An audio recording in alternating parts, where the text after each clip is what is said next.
Hello student and welcome बेटा।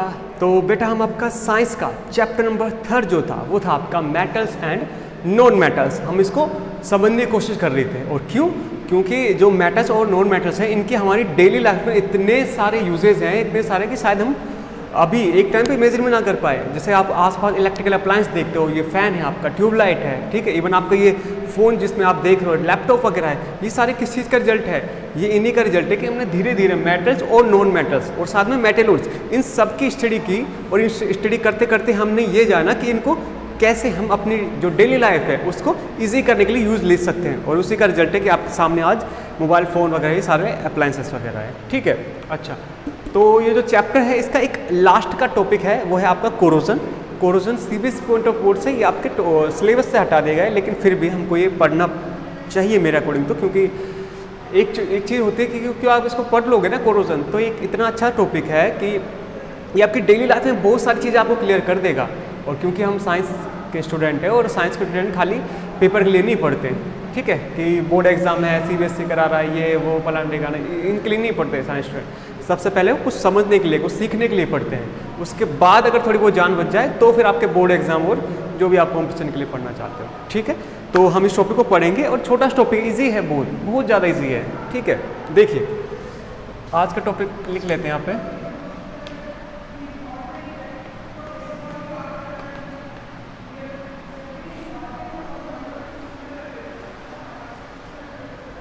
Corrosion, ठीक है, यही आज का टॉपिक है।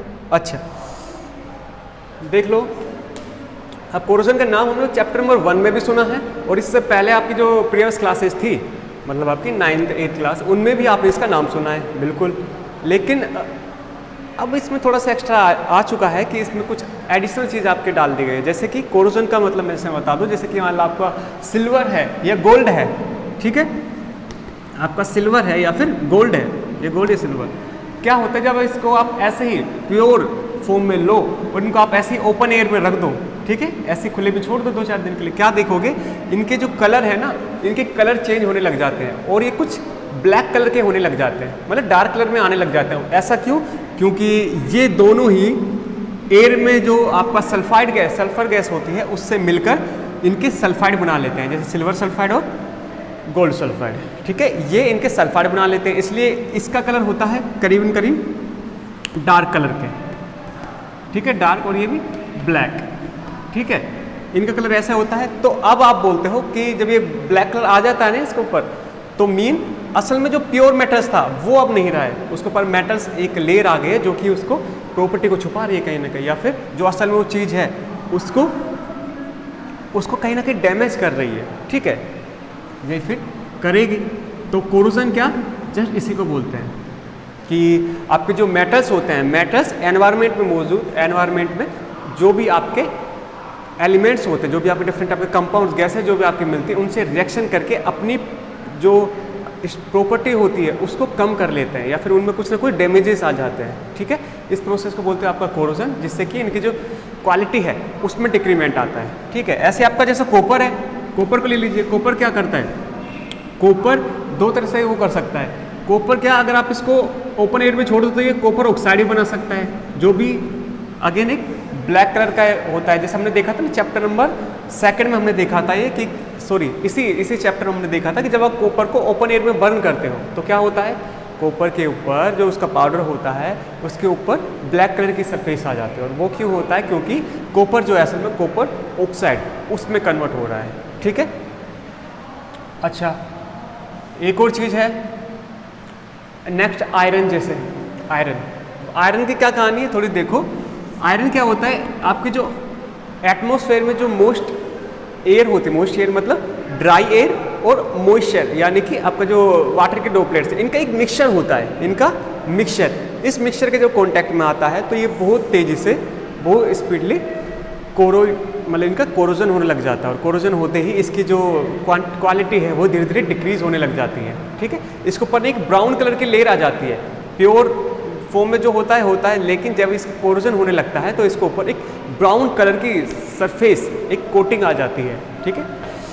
उससे आप पता लगा सकते हो कि हाँ कि इसके ऊपर जंग लग गया है, जिसको हिंदी में बोलते हैं आप जंग लग रहा है, और इंग्लिश में आपका कोरोजन, ठीक है। अच्छा, अब हम आयरन को थोड़ा और आगे बढ़ाने वाला हूँ, इसके साथ कुछ एक्सपेरिमेंट करने वाला है जिससे कि हमारी समझ थोड़ी आगे बढ़ सके। देखिए, आपके पास 3 टेस्ट ट्यूब है, you have to take 3 test tube, 1, ये बुक में भी है वैसे आपका एक्सपेरिमेंट, और ये काफ़ी अच्छा है। ये कोरोजन को लेकर जो समझ है उसको बिल्कुल बिल्कुल आप क्लियर कर देता है। ये काफ़ी अच्छा एक्सपेरिमेंट, ठीक है। ये 3 टेस्ट ट्यूब आपने ले ली। अब आपने क्या किया, इसको फिल कर दिया वाटर से,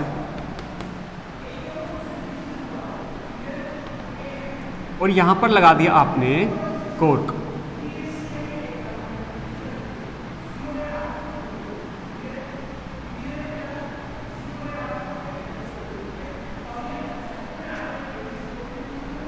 ठीक है, ये आपने लगा दिया कोर्क। कोर्क बिल्कुल इसको पैक करने के लिए, ठीक है।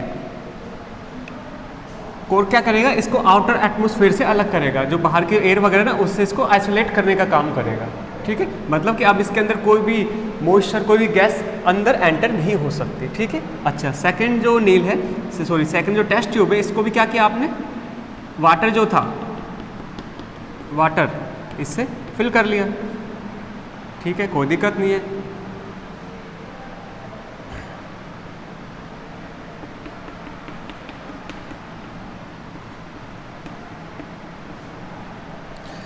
और जो थर्ड टेस्ट ट्यूब है, इसमें आपने डाल दिया कैल्शियम क्लोराइड। ये असल में एक ड्राइंग एजेंट है, ड्राई एजेंट, इसको बोलते हैं एनहाइड्रेट कैल्शियम क्लोराइड, ठीक है, एनहाइड्रेट कैल्शियम क्लोराइड। ये ड्राई एक एजेंट है और इसका मैं काम बताऊंगा क्या। पहले मैं इसके ऊपर, ये आपकी जो कोर्क है, हम इसको बना लेते हैं। लीजिए जी, ये आपकी जो कोर्क है ये बन गई। कोर्क असल में एक स्पेसिफिक वुड होती है, उसका एक टुकड़ा होता है कोर्क, ठीक है। ये फर्स्ट जो नाम आपने सुना होगा, हम जब सेल के बारे में पढ़ रहे थे, ठीक है, सेल, आपके रॉबर्ट नाम के एक साइंटिस्ट थे, उन्होंने सेल की जो डिस्कवरी की थी, है ना, हमने ये क्लास 9th में आपको पता हो तो पढ़ा हुआ। उन्होंने कोर्क को लेकर ही स्टार्टिंग में अपने जो डिस्कवरीज है या फिर जहाँ पर एक्सपेरिमेंट स्टार्ट किए थे, वो कोर्क को लेकर किया था। कोर्क क्या असल में एक पेड़ की छाल होती है, स्पेसिफिक एरिया होता है, ठीक है। चलिए जो भी है, ये आपने कोर्क ले लिया, इसको कवर करने के लिए तीनों टेस्ट ट्यूब को आपने कवर कर लिया। इसके अंदर वाटर है, इसके अंदर भी वाटर है, और इसके अंदर आपने एक ड्राइंग एजेंट डाल दिया जिसको बोलते हैं एनहाइड्रेट कैल्शियम क्लोराइड, ठीक है। सॉरी, इसके ड्रॉपलेट डालें आपने, ये ड्रॉपलेट्स लग नहीं रहे असल में, तो मैं थोड़ा इस तरह बना देता हूँ इनको। अब इसका काम क्या है, ये इस पूरी की पूरी टेस्ट ट्यूब के अंदर जो भी आपकी एयर रहेगी, मॉइस्ट एयर, उसको एब्जॉर्ब कर लेगा। मतलब इसमें जो मॉइस्चर रहेगा उनको ये एब्जॉर्ब कर लेगा, और बचेगी क्या इसके अंदर, खाली ड्राई एयर, ड्राई एयर जिसके अंदर कोई मॉइस्चर कंटेंट नहीं है, ठीक है। अच्छा, ये H2O है, और ये इस टेस्ट ट्यूब में जब आपने वाटर डाला था ना, तो कुछ ड्रॉपलेट्स जो आपके ऑयल होता है उसकी भी डाल दिया आपने, ऑयल, ये ऑयल की एक लेयर आपने लगा दी, कोई भी ऑयल ले सकते हो आप, ठीक है, ऑयल की एक लेयर लगा दी आपने। इससे क्या होगा कि अच्छा, ये जो वाटर है ना, ये वाला वाटर, इसको आपने सबसे पहले अच्छे से बॉईल किया है। बॉईल करने से क्या होगा, इस वाटर के अंदर जो भी एयर पार्टिकल थे या फिर एयर के बबल्स जो थे वो निकल जाएंगे, ठीक है। वो निकलने के बाद इसके अंदर प्योर वाटर बचेगा, मतलब ओनली वाटर बचेगा, जो एयर का एक भी कंटेंट, एक भी बबल इसके अंदर नहीं बचेगा, ठीक है। और यहाँ पर आपने ऑयल लगा लिया जिससे कि ये अगेन आइसोलेट हो सके, क्योंकि जब आपने इसको ये एरिया खाली छोड़ा है, इसमें भी तो कुछ ना कुछ एयर हो सकती है, और उस एयर के अंदर भी मॉइस्चर के कंटेंट वो हो सकते हैं, ठीक है। अच्छा जी, यहाँ पे आपकी जो एयर है नॉर्मल वो है, और यहाँ पर भी आपकी एयर है, ठीक है, एयर। अच्छा, इसके अंदर आपने नॉर्मल वाटर है, इसको कोर्स से बंद कर दिया। अब देखिए क्या कर रहे हो आप इतना, आपने इसके अंदर तीनों के अंदर नील डाली, नील यानी कि कील डाली, वो भी किसकी, आयरन की।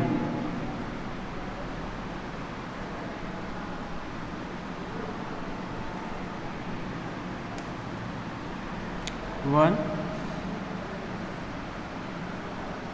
सेकेंड नेल ये रही कुछ आपकी ऐसे दिख रहेगी, और थर्ड नेल जो है वो आपने ऐसे ही, ये तो इसको पार्टिकल्स है जैसे क्रिस्टल होते हैं ना, वो क्रिस्टल बनाए मैंने, तो इसको ऊपर तो ऐसे ही रख दोगे आप, है ना, ज़्यादा कोई दिक्कत आएगी नहीं इसको रखने में, या फिर ऐसे ही रख सकते हैं, पटक सकते हैं नॉर्मल। अच्छा जी, अब देखो, अब इन तीनों टेस्ट ट्यूब को आपने करीब करीब 2 या 3 दिन के लिए ऐसे ही छोड़ दिया रेस्ट पोजीशन पे।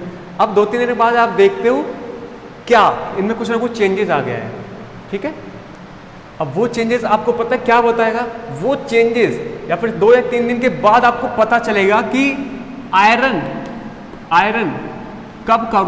कब उसका कोरोजन होता है, कब उसका कोरोजन होता है और कौन सी कंडीशन होती है कि वो कोरोजन उसका होना होता है, सबसे ज़्यादा या मतलब स्लोली। देखिए कंडीशन आपको पता लगने वाली है आयरन का कब कोरोजन होता है। आप टेस्ट ट्यूब इसको ले बोल दीजिए ए, बी और सी। आप टेस्ट ट्यूब ए के अंदर देखोगे कि जो ये नेल है, नेल इसका कोरोजन हो चुका है, इसके ऊपर एक ब्राउन कलर की लेयर जो है वो आ चुकी है। इसके ऊपर इसका जो अपर पोर्शन है जो एयर में है उसके ऊपर थोड़ा ज़्यादा ब्राउन कलर की लेयर आएगी और जो वाटर में है उस वाटर में कंपैरेटिवली थोड़ी कम ब्राउन कलर की लेयर आएगी। मतलब जो टेस्ट ट्यूब में ए में जो भी आपकी नेल कील रखी गई है उसका कंप्लीटली कोरोजन हो चुका है, ठीक है। अच्छा, सेकंड वाली टेस्ट ट्यूब पर चलते हैं। ये क्या बताता है आपको, असल में ये जो नेल है ना आपने सॉरी ये जो नेल है आपने इस नेल को कंप्लीटली पानी के अंदर ही आपने डिप करके रखना है, ठीक है। अब जब इस टेस्ट ट्यूब बी को आप देखोगे 2 या 3 दिन के बाद तो क्या देखते हो, इस टेस्ट ट्यूब के ऊपर इस नेल के ऊपर कोई ब्राउन कलर की लेयर नहीं आई है। 2 या 3 दिन के बाद आपको पता चला कि इसका कोरोजन नहीं हुआ है, ठीक है, इसका कोरोजन नहीं हुआ है, इसका हो चुका है। अब टेस्ट ट्यूब सी पर चलते हैं। टेस्ट ट्यूब सी को देखने के बाद आपको क्या पता चला, आपको पता चला कि टेस्ट ट्यूब सी के अंदर जो भी नेल है उसका भी बिल्कुल कोरोजन नहीं हुआ है, इसके ऊपर भी कोई लेयर ब्राउन कलर की लेयर नहीं आई है, ठीक है। अब ये भी आपको बताता है कि टेस्ट ट्यूब सी के अंदर इसका नेल का कोरोजन नहीं हुआ है, मतलब मतलब जो आपका आयरन है उसका कोरोजन कब नहीं होगा, जब ड्राई एयर के कांटेक्ट में आएगा तब उसका नहीं होगा, तब प्योर वाटर के कांटेक्ट में आएगा, प्योर वाटर के कांटेक्ट में तब भी उसका कोरोजन नहीं होगा। लेकिन जब वो मोइस्ट एयर के कांटेक्ट में आएगा, मोइस्ट एयर क्या होता है, आपके ड्राई एयर और मॉइस्चर यानी कि वाटर के ड्रॉपलेट्स पार्टिकल्स इन दोनों का मिक्सचर। मोइस्ट एयर क्या होता है, आपकी ड्राई एयर और मॉइस्चर, या फिर बोल सकते हो आप इसके वाटर पार्टिकल्स, इन दोनों का जब मिक्सचर होगा ना, मिक्सचर जो कि इस वाले पोर्शन में मिल रहा था, तब आपका आयरन का जो कोरोजन है वो सबसे स्पीडली होता है, ठीक है। तो इसमें कोरोजन हो रहा है क्योंकि इसमें मॉइस्ट एयर है, इस जगह पे इसमें कोरोजन नहीं हो रहा क्योंकि इसमें बिल्कुल एयर नहीं है, ओनली वाटर है। इसमें कोरोजन नहीं हो रहा क्योंकि इसमें ड्राई एयर है, ठीक है। तो इस एक्सपेरिमेंट से हमको ये पता चला कि आयरन का कोरोजन किस किस कंडीशन में होता है, ठीक है। अच्छा जी, ऐसी एक चीज़ बता दूं,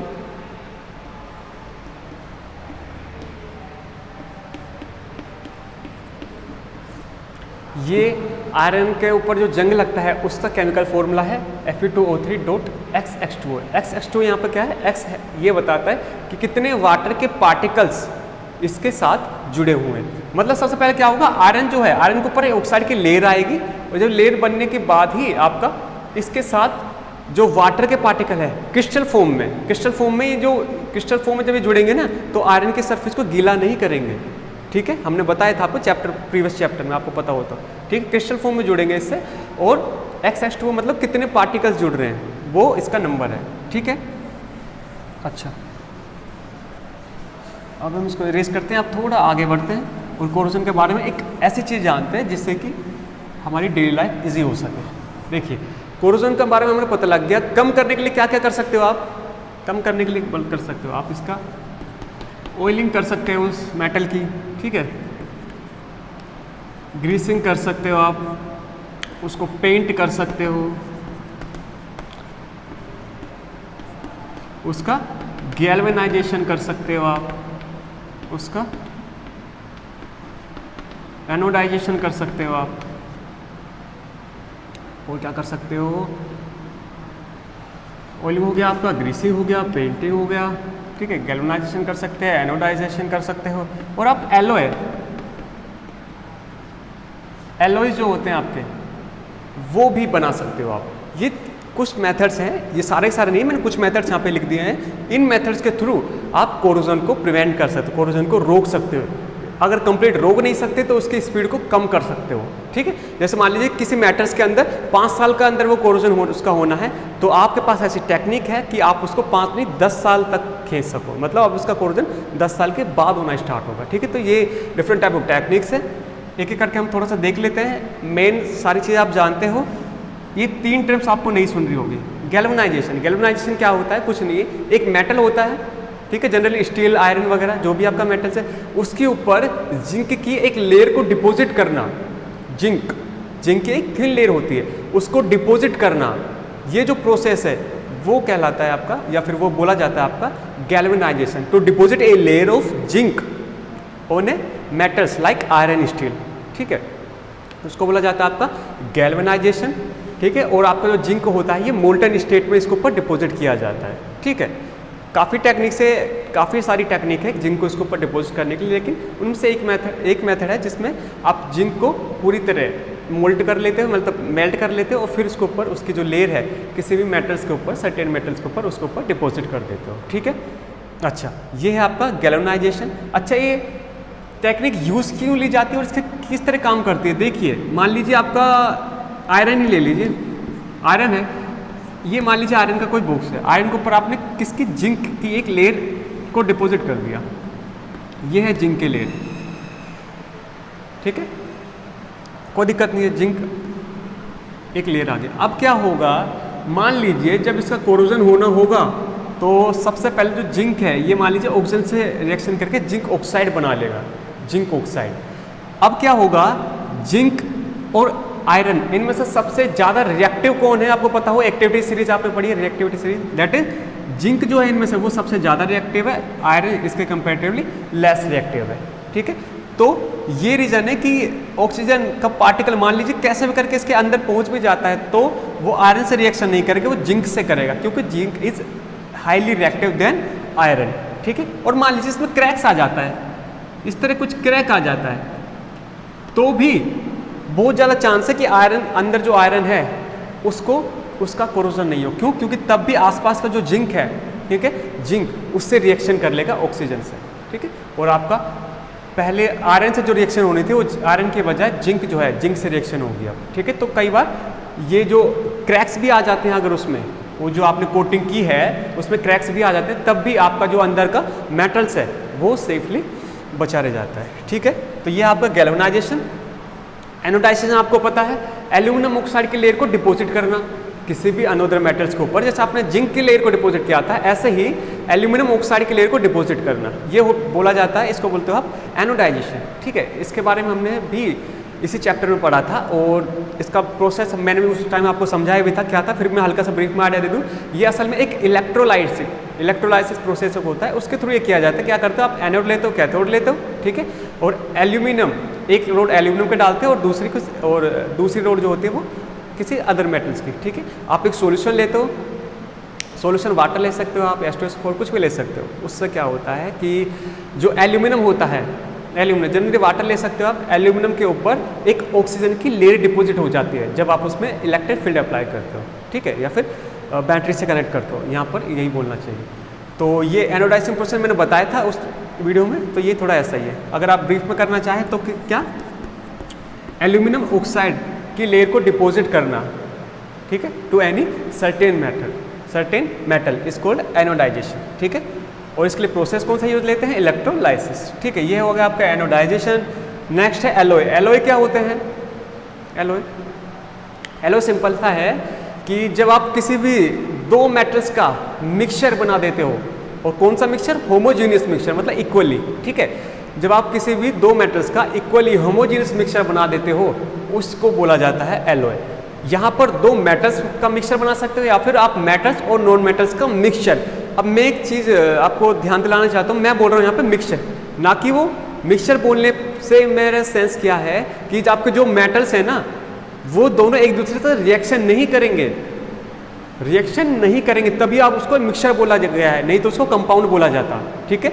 मान लीजिए आपने कोई भी दो लेयर है, जिंक है या फिर कॉपर है, ठीक है। आयरन को जैसे आपका गोल्ड है, गोल्ड के अंदर कॉपर की कुछ मिक्सिंग की जाती है, ठीक है, अभी मैं बताऊंगा।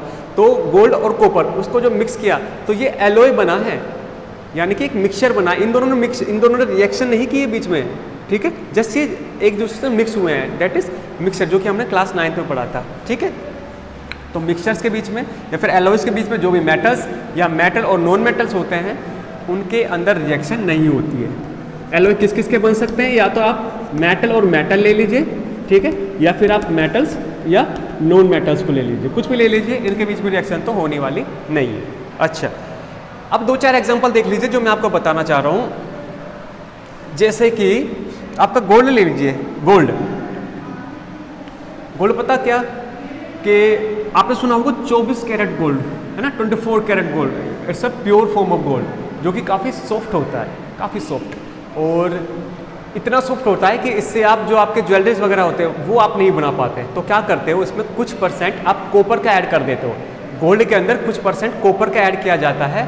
और जैसे लेट से आपका 22 कैरेट गोल्ड है, 22 कैरेट गोल्ड, ठीक है, तो इसमें क्या होगा, आपका जो भी गोल्ड का, मान लीजिए गोल्ड है,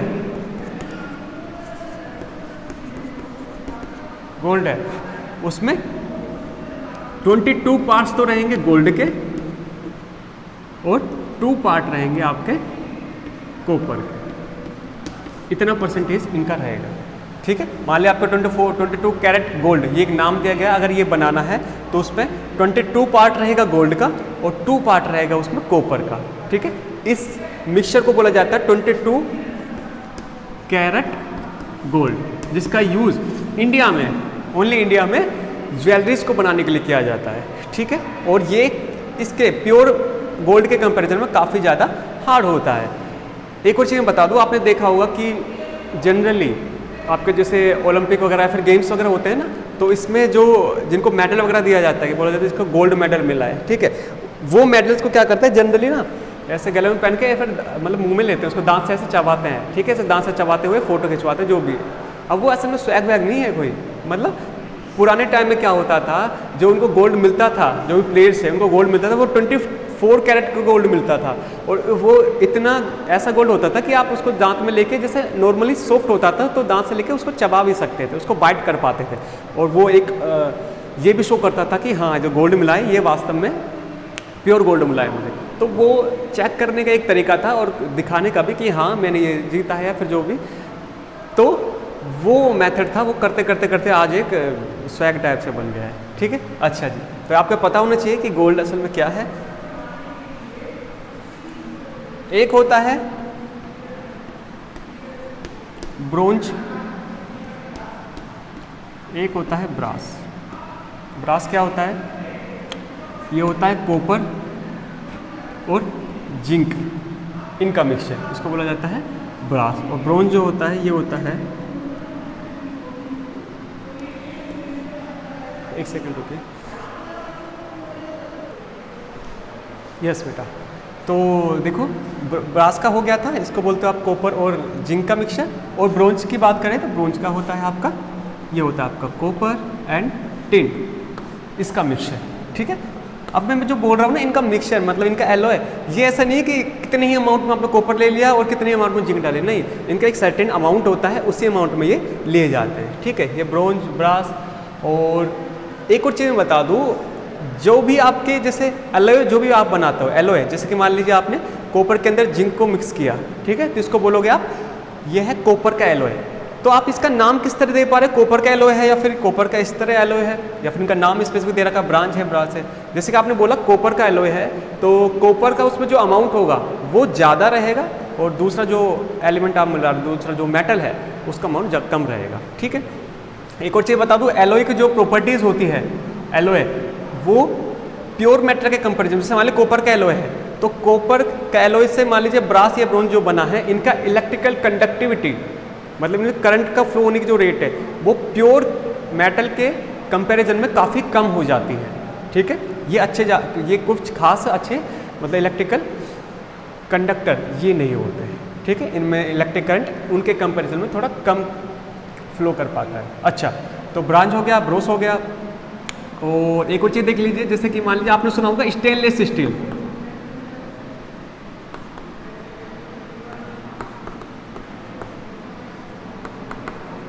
स्टेनलेस स्टील, ये पता है किसका बना होता है? कुछ नहीं है, आपका आयरन होता है इसमें, ठीक है। इसमें आप कॉपर मिला देते, सॉरी क्रोमियम मिला देते हो, ठीक है। आयरन, क्रोमियम एंड निकल, इन तीनों का मिक्सचर बना देते हो और इस मिक्सचर को बोला जाता है आपका स्टेनलेस स्टील। जनरली आपके जो बर्तन वगैरह होते हैं वो इस मिक्सचर के बनाए जाते हैं। सुना होगा ना आपने, ये स्टेनलेस स्टील है, स्टेनलेस स्टील के आपके नाइफ वगैरह भी आ चुके हैं, ठीक है। तो ये इनका मिक्सचर होता है। अच्छा, स्टेनलेस स्टील। और एक और चीज़ मैं बता दूँ, जो प्योर आयरन होता है, प्योर आयरन, वो भी कंपैरेटिवली काफ़ी सॉफ्ट होता है और उसको हीटअप करते ही वो और ज़्यादा सॉफ्ट हो जाता है और उसको आप किसी फॉर्म में बना सकते हो, किसी शेप में उसको फॉर्म कर सकते हो। एक और चीज़ मैं बता दूँ, इसके लिए वो क्योंकि सॉफ्ट होता है तो जो आयरन होता है इसमें करीब 0.05% आपका कार्बन का मिक्स कर दिया जाता है। इससे क्या हो जाता है, आपका रहता ये कॉपर ही है, सॉरी रहता आयरन ही है, लेकिन ये काफ़ी ज़्यादा स्ट्रॉन्ग हो जाता है, काफ़ी ज़्यादा हार्ड हो जाता है। अब इसका यूज़ आप किसी इलेक्ट्रिकल अप्लायंस को बनाने के लिए यूज काम में ले सकते हो। कॉपर और आयरन जैसे ये वाइडली यूज एलिमेंट है, जैसे आपका जो कॉपर है ना, ये वाइडली आपके इलेक्ट्रिकल अप्लायंसेस इनको बनाने के लिए यूज़ लिया जाता है। और आपका जो ये जो आयरन है, आयरन का इलेक्ट्रिकल इक्विपमेंट जो होते हैं उनको बनाने के लिए काम में लिया जाता है। जनरली जैसे आपके घरों में जो भी आप इलेक्ट्रिकल मोटर वगैरह जो भी देखते हो, वो इस जो मिक्सचर है आयरन और कार्बन, इनके मिक्सचर की बनी होती है, इसलिए वो कंपैरेटिवली काफ़ी हार्ड होती है, ठीक है। एक और चीज़ मैं बताना चाहता हूँ आपको, आपने सुना होगा ना सोल्डरिंग आयरन, ठीक है। उससे क्या करते हो, जैसे आपने सुना होगा कई बार आप फ़ोन आपका ख़राब हो जाता है या फिर कोई भी इलेक्ट्रॉनिक इक्विपमेंट वो ख़राब हो जाता है, तो क्या करता है, जो इसके पास आप लेके जाते हो तो बोलता है कि, या फिर आपने देखा भी होगा, उसके पास ना एक छोटी सी इतनी सी करीब एक पेन टाइप से होता है, पेन टाइप से, और वो उसके ऊपर वायर लगा होता है और वायर में इलेक्ट्रिकल जो प्लग वगैरह होते हैं उनसे कनेक्टेड होता है। उससे क्या करता है, वो उसको पकड़ के ना कुछ सोल्डरिंग करता है, सोल्डरिंग, जिससे कि आपके जो इलेक्ट्रिकल कनेक्शन या फिर इलेक्ट्रिकल वायर उनको कनेक्ट करने का काम करता है। कई बार बोलते हैं ना कि इसका तो फोल्डर उड़ गया, जनरली अगर फ़ोन ठीक कराया होगा तो आप समझ पाओगे, इसका फोल्डर उड़ गया, इसमें ये डलेगा, इसका माइक्रोफोन ख़राब हो गया, नया आएगा वो सोल्डर करके डालेगा, ठीक है। तो इलेक्ट्रिकल वायर जो होती है उनको कनेक्ट करने के लिए भी आपका सोल्डर का यूज़ हुआ जाता है, उसको आप सोल्डरिंग आयरन भी बोलते हो। और उसके अंदर क्या क्या होता है सर, उसके अंदर होता है लेड और आपका टिन। इसका क्या होता है, इसकी प्रॉपर्टी ये होती है, इसके जो एलॉय बनता है, इसका जो मेल्टिंग पॉइंट जो होता है, मेल्टिंग पॉइंट वो काफ़ी ज़्यादा, मेल्टिंग पॉइंट इनका मेल्टिंग पॉइंट काफ़ी ज़्यादा लो होता है, तो आप नॉर्मल टेम्परेचर से ही इसको मेल्ट कर पाते हो और ये आसानी से काम भी करता है, ठीक है। अच्छा, तो ये कुछ डिफरेंट टाइप के आपके एलॉयस हैं जो कि आपके इसमें दिए गए थे, वो मैंने बता दी क्या क्या इनका यूज़ है, क्या क्या इनके एप्लीकेशंस है, ठीक है। ये इनके प्रिवेंशन के मेथड है और ये आपका ओवरऑल कोरोजन का जो टॉपिक है वो यहाँ पे ख़त्म हो रहा है। अब जो चैप्टर है आपका वो यहीं पर फिनिश हो रहा है। अब पूरे के पूरे चैप्टर में कहीं से भी किसी स्टूडेंट को दिक्कत है, एक और है बेटा, हमने पढ़ा था एक आपको इंपॉर्टेंट क्वेश्चन जो दिए थे उसमें थी एक थर्मिट रिएक्शन, ठीक है। थर्मिट रिएक्शन असल में क्या थी, कुछ स्टूडेंट शायद कंफ्यूज हो, कुछ नहीं है आपको, जैसे मैंने बताया था, अगर आप एल्यूमिनियम ऑक्साइड की रिएक्शन आयरन के साथ कराओ, एल्यूमिनियम ऑक्साइड रिएक्शन आयरन के साथ कराते हो तो क्या होता है, बहुत हाई अमाउंट में आपका हीट प्रोड्यूस होती है और इतनी हीट प्रोड्यूस होती है कि जो आयरन है वो मेल्ट हो जाता है। इसका यूज़ आप क्या करते हो, जो भी आपके रेलवे ट्रैक होती है उनको कनेक्ट करने के लिए करते हो, ठीक है। थर्मिट यानी कि कुछ ना कुछ थर्मल हीट से रिलेटेड कुछ काम हो रहा है, ठीक है। ये भी प्रोसेस, ये जो पॉइंट है हमने बताया था, जो हम पढ़ रहे थे इसको, तो वही था आपका थर्मिट रिएक्शन, उसको नाम दिया गया है, ठीक है, इन दोनों के रिएक्शन। अच्छा, एक और चीज़ देखिए, अच्छा ये उसका प्रोडक्ट है, उस रिएक्शन का प्रोडक्ट है ना। अच्छा, और इससे अलावा हमने एनोडाइजिंग देख लिया, गैल्वेनाइजेशन देख लिया, सारे प्रोसेस हो गए। चलिए ठीक है, अब जो आपका पूरा चैप्टर है ये मेरी तरफ से फिनिश हो चुका है। फिर भी किसी स्टूडेंट को दिक्कत, कहीं पर भी कोई पॉइंट वगैरह में दिक्कत है या फिर इंपॉर्टेंट क्वेश्चन जो आपको भेजे उनमें कहीं से दिक्कत है, वो बिल्कुल बता सकता है और उसका आंसर वगैरह जो है हम यहाँ पर कर लेंगे। जो आपको कल क्वेश्चन दिए थे उनमें खाली 2 क्वेश्चन आपको लगा होगा कि बाहर से हैं, जो कि आपके आज के टॉपिक में कवर होगा। जैसे आप गैल्वेनाइजेशन है, ठीक है, और आपका थर्मिट रिएक्शन, ये 2 टॉपिक थे, वो भी कवर हो चुके हैं। अब चैप्टर आपका फिनिश है, अब नेक्स्ट वीडियो में इसके क्वेश्चन आंसर उनको कवर कर लेंगे, ठीक है। किस स्टूडेंट को दिक्कत तो जरूर बताएं और नहीं तो अपन चैप्टर स्टार्ट करेंगे, ठीक है। चलिए, थैंक यू स्टूडेंट।